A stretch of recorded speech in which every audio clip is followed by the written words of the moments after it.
Hello, today I will be reviewing the models that some of you asked me in the comments, but of course I'm always happy to jump the hype train, but unfortunately really often it happens so that some models are overhyped. Actually, it's almost always so. You know, I'm pretty tired of situation when I'm reading like new Chi-Fi King, this in-ear monitors beats everything including $2,000 models. Go grab them. I cried when I heard them for the first time. I'm getting yet another piece of gear. I try it, and in the best scenario it's just okay for its price. Sometimes it's a bit better than its price, sometimes it's even worse, so actually riding the hype train is sometimes disappointing. Anyway, today I got yet another model that gathering crazy reviews right now. It's ThieAudio, or how they should be pronounced, you know. It's the name of that brand is really, you know, like created to drive crazy non-English native speaker, because ThieAudio, it's hard to pronounce properly. Anyway, ThieAudio is a subsidiary brand of famous shop Linsol, as I understood, and they've decided to release their own brand of in-ear monitors to offer best value for their customers. And Legacy 3 is the most affordable model in their lineup. It's just 3 driver hybrids with single dynamic driver and double balanced armatures. But price is also pretty affordable, just $120, and it's a pretty good value and nowadays it's considered as affordable model. So let's have a closer look. I seen some other reviews, and package was different for this model, but now it came in such a flat cardboard box. Here is the sticker, so as you can see there are electrostatic tweeter monitors, pretty expensive probably, Legacy and Voyager series, and it's easy to guess that these two are affordable, these two are expensive, and these two are also expensive. 3 different cable types and few different design options, and for additional $70, if I remember right, you can get them in the custom shell. And inside, box opens this way. Actually nice tint of green, looks pretty attractive. I like such wax paper. Here are earphones themselves. Let's pull them out, and storage case with cable and accessories. So basically everything that you will need to use them. Inside 7N oxygen cryo copper, if I remember right, OCC cable, set of tips, just 3 pairs, but who needs more, and a clip like tool that usually used with smartphones to adjust, to extract the SIM card, but here it has a different purpose. So let's take a closer look. As you can see, the design is nice. It's a familiar universal shell that reminds universal version of custom in-ear monitors. It's transparent. It has this clockwork faceplate with cogwheels. Like 5 years ago, it was the most popular design for custom in-ear monitors, but for expensive ones. But nowadays it moved a bit to the more affordable segment, and they tend to be random, but actually the difference isn't big, so they looks like pretty similar. So the positioning of the cogwheels is different. For example, here the small is closer and here distance is big, so they're using the same set of cogwheels and arrange them by hand to be looking to be all look alike, but I think that more randomness will be a better idea here. But anyway, looks pretty attractive. Also, you can get another design, mystery, and also they offer a lot of different options for the custom in-ear monitors, like different colors and so on. Anyway, looks pretty good. For $120, it's even better than one can expect. They have average spout, so sound isolation is also average. 2 bores, one for dynamic driver, second for balanced armatures. You can see the internals here, definitely see, so 2 balanced armatures, dynamic drivers, so everything is honest here. And you need this clip tool to toggle this tiny switch. They offer sound adjustment, so if I remember right, first switch is bass boost, second one is treble boost. So you just need to flip them. Actually, they have these tiny toggles have a nice click, so it's surprising. There are 4 options of tuning, so most likely you will find something that will suit you. Wearing comfort is good. I got 0 issues with wearing. Shape is pretty ergonomic, everything is smooth, so really nice and good design. I'd probably prefer a bit bigger lip on the spouts for holding the tips, but anyway, tips are holding pretty well. Cable is made replaceable. Here used 2-pin connectors with recessed pins. Which one is left, which one is right? This one is for right earpiece, and I've got the left one, so this one is for right. I will connect it later. This one is for left. So actually I think that it's the most reliable connector nowadays. 2 pins with recessed pins, so good from mechanical standpoint and good from the electrical standpoint in terms of connection. Stock cable is nice. It's black, 8 wires per each earpiece. It's pretty flexible, not the most flexible, but on the softer side. Not really getting hard when it's cold. Microphonic effect is low, so a bit tangling, but still pretty nice cable, looks audiophilic. Splitter, small chin slider, and it goes braided down to the pretty big 3.5mm jack, actually really big jack to here. So in terms of design, in terms of build quality, in terms of accessories, everything is done really good. For $120 I can say even great. And of course about the sound. So ThieAudio, or how this should be pronounced, created nice mass market V-shaped signature. And you know, this time probably hype is right, it's a really good model. I won't say that it's like $1,000 killer or something like that, but for $120 it's a really good offer if you like V-shaped signature with accent on the low frequencies and treble and a bit rolled off mids. So if you're okay with rolled off mids, you don't want super focused mid frequencies, it's a really decent option for you. As for sound tuning, I tried all options, but I've decided to go with this one, so both ends are boosted, and if I understood the manual right, it means like the most V-shaped signature with accented treble and accented lows. Of course you can tweak it as you like.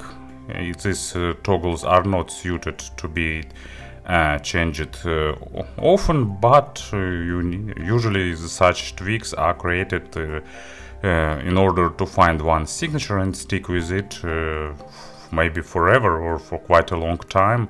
And actually, you know, once in a few months you can just try the other tuning, and it's usually a refreshing experience. And as usual, also you need to find the proper tips. I gave them 48 hours of burn-in, but I didn't listen them before that, so I'm not sure is it sufficient or not, or did it change sound or not once again. We need some player to show examples, and it's, you know, today's big win and a bit of disappointment. Today Shenlink released firmware 2.0 that enabled support of Wi-Fi in their Q1, and it was a really surprising feature boost for $130 player, but instantly they announced that they are not going to add any streaming services. But anyway, adding Wi-Fi to affordable DAB is a good move. Now it supports Wi-Fi firmware update, and also if you can find some usage of AirPlay or DLNA in your everyday life, it's a good addition. So let's go back to the sound. Just wanted to mention this interesting firmware update. Bass is boosted, but actually boost isn't huge. It's not small, so like it's averagely boosted low frequencies. Resolution is good, not superb, not balanced armature-like, but it's kind of faster dynamic drivers with a proper attacks and decays, so low sounding pretty realistic.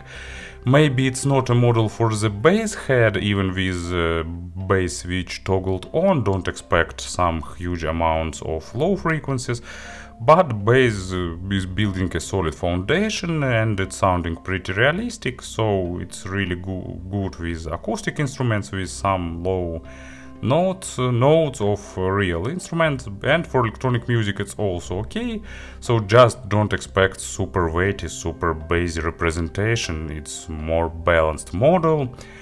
And as an example, I will use this track. It's Diablo Swing Orchestra, Gunpowder, Chant. It's a good band, I really like them. They are mixing all genres and styles together: cabaret, opera, heavy metal, some electronic music, dubstep-like bass drops. Everything is present in their opera, orchestra, so everything is here. And Gunpowder Chant used didgeridoo or didgeridoo, not sure about the accent, about the proper stress here, so it's low going instrument with lot of low frequency resonance and overtones, and it requires a good realism for the in-ear monitors, and this model represents this instrument in a pretty enjoyable way for this price range. Of course, it's not at 100% of realism, but sounding pretty nice. Mids, as I've said, recessed, and in this position of toggles it's even more recessed, so you can change that a little bit, turning off, for example, low frequencies boost, but it's still bit moved to the second stage. But thanks to their good resolution of balanced armatures, in vast majority of situations you won't miss any mids. They don't sound muffled or super veiled, they just not highlighting the micro contrast as some other balanced armature models. From another hand, it means that they are forgiving for the quality of records. It means that they are not super nitpicking and so on, so with a not proper mastered library it's okay. And they, at the same time, they are not sounding super sharp, so they are okay with not properly recorded heavy metal. They don't sound too fatiguing, too aggressive, but at the same time also they are not too soft. Imaginary stage is average both in width and in depth, but they're not sounding too intimate or too congested, so just like not the most spacious, not the least spacious, so like average and pretty okay. But depth layering is nice, and positioning of instruments and their size is pretty good and realistic. The width is average, they just, all instruments are moved a bit closer to each one, but size is realistic and it's good. So nice balanced mids with normal resolution but without focus on the micro contrast. And as an example, for the mid frequencies I've got Jethro Tull, Locomotive Breeze. Classical group, classical track, and actually it's Steven Wilson's remix. And I really recommend Steven Wilson's remixes for everyone who likes the classical rock. It remixed Jethro Tull, some albums of Yes and few others, King Crimson and so on. And it's good that he brings the modern sounding, and at the same time he keeps the spirit of the classical records. And I really like his versions of Jethro Tull, and of course signature keyboard intro, and then guitars, and everything is present here, and actually with V-shaped fun energetic signature of ThieAudio Legacy 3, this track sounding nicely.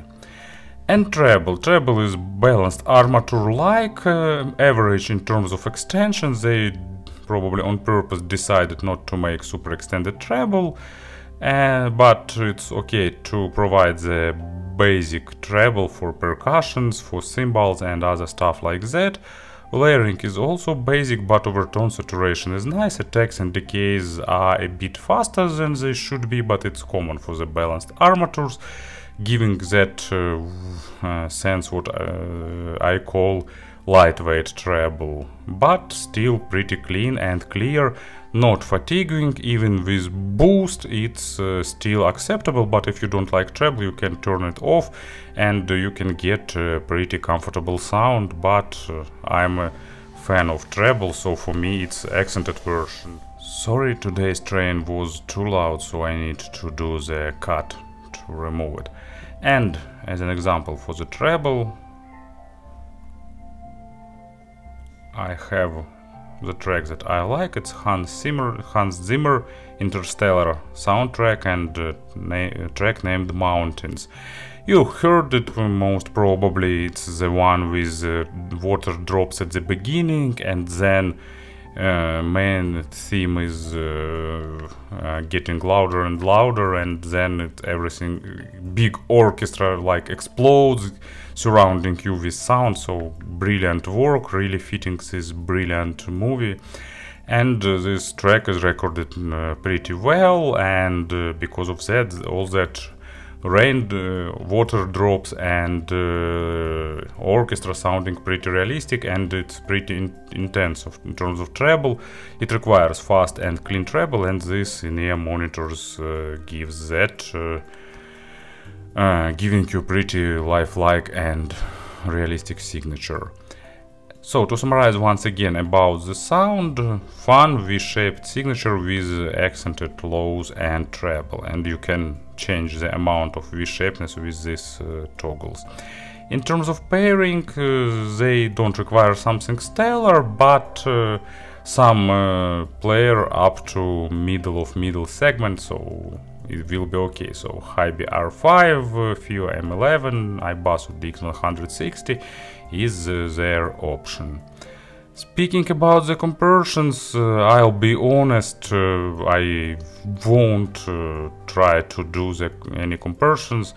Hi-Fi Boy OS V3, it's another hybrid. They are a bit more expensive, and they sounding a bit more linear with a bit more forward mids, and like BQ EYZ Spring 2 that I reviewed recently, for example, they are also more expensive, but they are a bit more engaging with better treble, more realistic and more lifelike, and a bit more forward mids, and a bit drier and faster bass, for example. Actually, you know, I can suggest this model as an upgrade if you like, for example, KZ ZS10 Pro, and if you're looking for something more advanced with more or less similar signature, or as an upgrade for any affordable hybrids if you like V-shaped signature.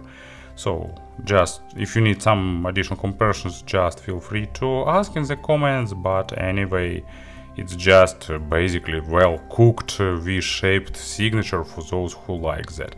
With all the pluses of such signature, so it's engaging bass and boosted treble to compensate that bass, and minus it's the rolled off mid, so you know, it's really solid, nice, prepared well built in-ear monitors with fun, engaging sound. Thank you for listening and have a nice day.